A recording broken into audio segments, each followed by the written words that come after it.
Hello everyone. In this video we are going to discuss model based reflex agents. पिछले video में हमने देखा था बहुत इजी से topic simple reflex agents.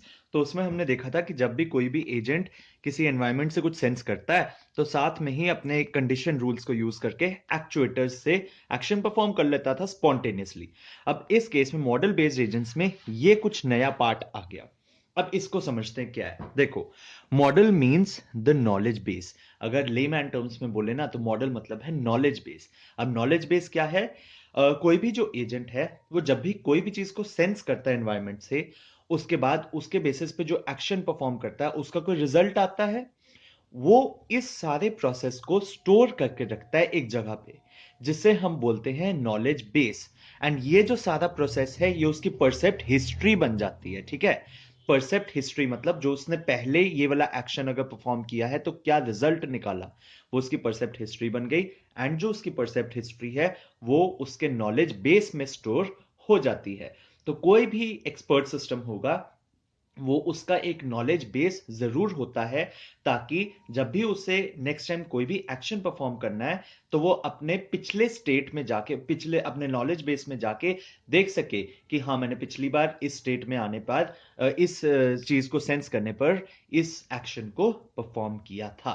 And उस अकॉर्डिंग वो अपने रिजल्ट्स को और इंप्रूव कर सके अगली बार। ठीक है, अब देखो, जो मॉडल बेस्ड रिफ्लेक्स एजेंट्स होते हैं ना, ये बेसिकली पार्शियली ऑब्जर्वेबल एनवायरनमेंट में काम करते हैं। अब अगर ये पार्शियली ऑब्जर्वेबल एनवायरनमेंट में काम करेंगे तो मतलब एजेंट को अपने एनवायरनमेंट की फुल इंफॉर्मेशन नहीं है। और अगर एजेंट को अपने एनवायरनमेंट की फुल इंफॉर्मेशन नहीं है तो मतलब वो अपना जो आने वाला एक्शन है उसको सही तरीके से नहीं कर सकता परफॉर्म। क्यों? क्योंकि उसे जब एजेंट की अपने एनवायरनमेंट की इंफॉर्मेशन ही नहीं होगी तो वो कैसे अपना एक्शन परफॉर्म कर पाएगा, ये मानते हुए कि हाँ, मैं जो एक्शन परफॉर्म कर रहा हूं वो 100% राइट होगा। तो इसलिए उसका जो एक्शन परफॉर्म हो वो 100% राइट हो, ऐसी कोशिश हो। इसलिए वो नॉलेज बेस को यूज करके अपना जो आने वाला रिजल्ट है उसको एनहांस करता है। ठीक है, एंड ये जो चीज है ना, ये बेसिकली कुछ नहीं है, ये रिप्रेजेंट बुक्स में ये डायग्राम बना है। ठीक है, तो ये चीज बेसिकली नॉलेज बेस को रिप्रेजेंट कर रही है। कैसे?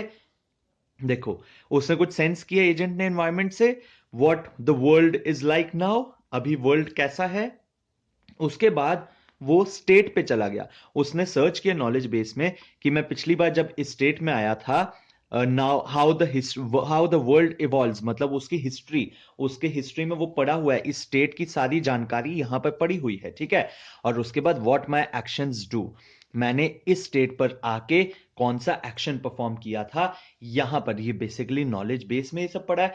एंड यहां से उसको पता चला, अच्छा मैंने ये एक्शन परफॉर्म किया था, राइट, इस बार वो उस एक्शन को यहां से लर्न करके परफॉर्म करेगा, इफ देन रूल्स यहां से यूज करेगा, इन दोनों चीजों को कंबाइन करके अपना जो एक्शन है उसे और एनहांस कर देगा। एनहांस करने के बाद थ्रू एक्चुएटर्स एनवायरनमेंट पे एक्ट करेगा। That is the model based reflex agent. इतना आसान काम। उसके बाद क्या है कि these agents are called model based because they work on a definite prototype. Prototype या मॉडल, वो एक डेफिनेट प्रोटोटाइप। बिल्कुल, प्रोटोटाइप क्या होता है? मॉडल। अब हमारा इसमें प्रोटोटाइप क्या है? इसमें प्रोटोटाइप है कि जब भी वो कुछ सेंस करे अपने स्टेट को, उस स्टेट में वो स्टेट को सेंस करे, उसका नॉलेज बेस देखे, through knowledge base and through the if then else action या कंडीशन एक्शन रूल्स, उन दोनों को मिला के वो अपना परफॉर्म करे एक्शन। यही है ना। अब देखो, ये एक एग्जांपल है मॉडल बेस्ड रिफ्लेक्स एजेंट का। अगर इस एग्जांपल को मैं सिंपल रिफ्लेक्स एजेंट में बोलता तो मैं सीधा बोलता if temperature greater than 50 switch on the AC. But अब इस बार वो देखेगा क्या टेम्परेचर 50 से बड़ा है तो क्या मेरा रूम एम्प्टी है। अगर रूम एम्प्टी है तभी वो करेगा स्विच ऑन एसी को, अदरवाइज ऐसा नहीं होगा। ये चीज जो है, ये एक्स्ट्रा चीज जो है, ये मॉडल बेस्ड रिफ्लेक्स एजेंट्स में आ जाती है। आई होप आपको इस एग्जांपल से भी एक कोरिलेशन मिल रहा होगा मॉडल बेस्ड और सिंपल में क्या डिफरेंस है। ये बेसिकली मैंने डिफरेंस समझाने के लिए ये एग्जांपल लिखी है, पेपर में इसको मत लिखना, ये बस समझाने के लिए आपको। ठीक है, एंड बस इसमें हम पार्शियली ऑब्जर्वेबल एनवायरनमेंट को यूज करते हैं and model means the knowledge base. So that's all for this video guys. अगर आपको ये वीडियो अच्छा लगा हो so do hit the like button and yes, do subscribe to my YouTube channel. Thank you.